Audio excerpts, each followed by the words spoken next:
How are you doing? Hey, Kody, how are you?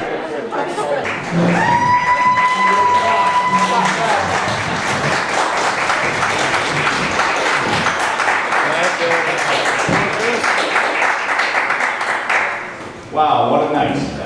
What a start to the night. And let me start by saying thank you for all of you for being here tonight. This has been an incredible journey. But before I go any further, I want to thank, first and foremost, Kimberly. 35 days ago,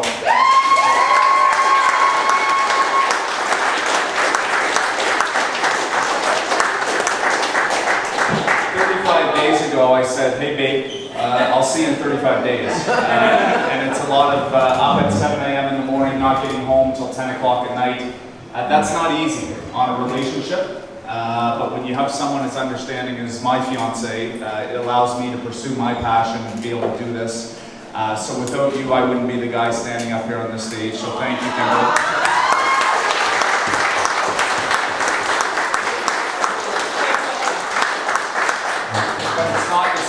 Kim. I've got an entire family and a whole host of good friends and good people in my corner. And my God, the fact that my poor mother is sitting in an advanced polo right now.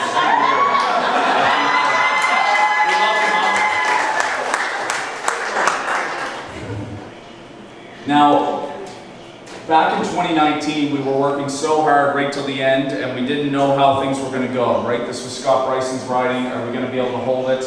And I get up in front of everyone, and here I am trying to do my speech, and I hadn't really even, at least put something on a piece of paper.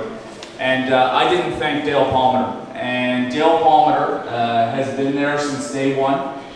When Scott decided he wasn't going to reoffer in February of 2019, Dale was my first call. Well, first Kendall now, and then Dale Palmer. And Dale, thank you so much for running my campaign in 2019. Thank you for being here.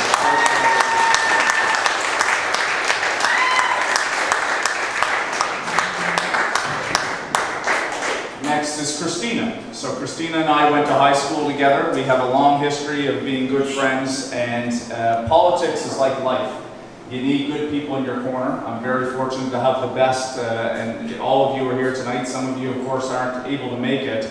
But Christina, the blood, sweat, and tears that she has put in over this campaign to lead it, to be there right from day one. Christina, from the bottom of my heart, I can't thank you enough. So thank you so much.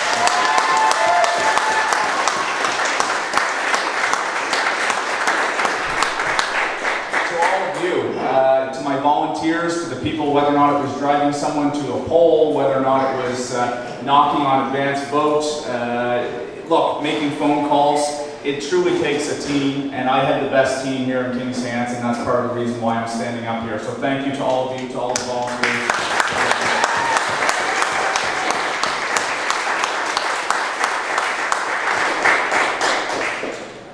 My predecessor, in his last speech in the House of Commons, said that politics matters.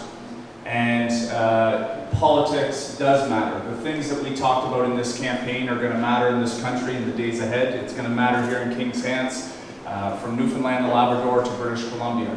Better access to healthcare, Indigenous reconciliation, climate change and environment, economy, housing. Those are the things that we heard on the doorstep, and my pledge to the people in this room, and of course those that are going to hear this later, is that I, as your Member of Parliament, will work hard to be able to try to make positive change, not only here in Kings-Hants, but indeed across the country. So thank you so much for all your support in those areas.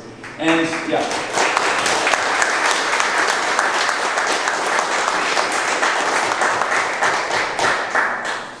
Scott Bryson reminded me too that being a good Member of Parliament is not just a Member of Parliament for the people that might have voted Liberal or voted for you. You have to be a Member of Parliament for everyone. And thank you to the people in Kings-Hants that came out and voted. We're very blessed in this country to have the ability to have democracy, to be able to have the ability to vote. To my candidates that ran against me, thank you for your participation. Thank you for stepping up to make a difference in your community, and my pledge here on this stage to you and to those that will hear it later is that I have to be a Member of Parliament for every person in Kings-Hants, and I will be, and I'll continue to try to work as hard as I can in the days ahead. And finally, again, I keep quoting Bryson, but he's good. People used to say, "My God, you've got big shoes to fill." I said, "You'll never fill Scott Bryson's shoes. I got to create my own boots." And with your support here tonight, we're doing just that. But he said this: the campaign starts the day after you're elected. So tomorrow you will see Kim and I waving on the 100 Series Highway. She's thinking, "What the hell are we doing over here?" So thank you. And the work begins 8:30 tomorrow morning, and that is the day one of the next re-election campaign, because we're going to keep working hard. Thank you, everyone. Thank you for being here. What are your thoughts, re-election? Probably hasn't sunk in yet, Pat. Obviously very pleased with the outcome. As I said in my speech, politics is like life. You need good people in your corner. I'm very fortunate to have the best team around me. You don't do this alone. Anyone that gets involved in public life will tell you that you need good people around you. Fortunate to have them, and very pleased with the outcome so far.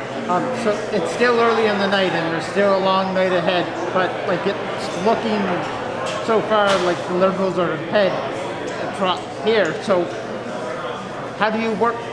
How do you prepare yourself to work in whatever type of government it is? So at the end of the day, I'm very pleased that the people of Kings-Hants have decided that, they want me to be their member of parliament again. We'll see what the results are across the country. There's still polls in Ontario and Quebec, of course, that haven't been reported yet. Those are going to be some of those battleground areas that will decide it. But at the end of the day, I have a job to do, which is to represent the people of Kings-Hants, regardless of what happens across the country, and that's a job that I take seriously, and I'm very pleased to do. What does it mean to you to, have the support of the residents here in Kings-Hants? I think in some ways it's an affirmation of the work that we've done over the past 2 years. Again, it's not just me. We've got Tanya in the office, we've got Christina, Callie, Bradley, Mike Butler. We've got a good team that tries to do their best to help serve people every day. And I think tonight's result is hopefully a bit of an indication that people are pleased with the work that they've seen from me as a member of parliament.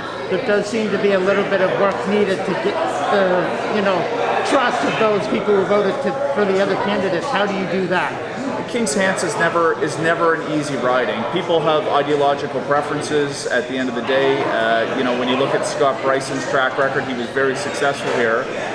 But there's a progressive conservative undertide in this riding. There's a strong NDP base. There's of course a strong Liberal presence as well.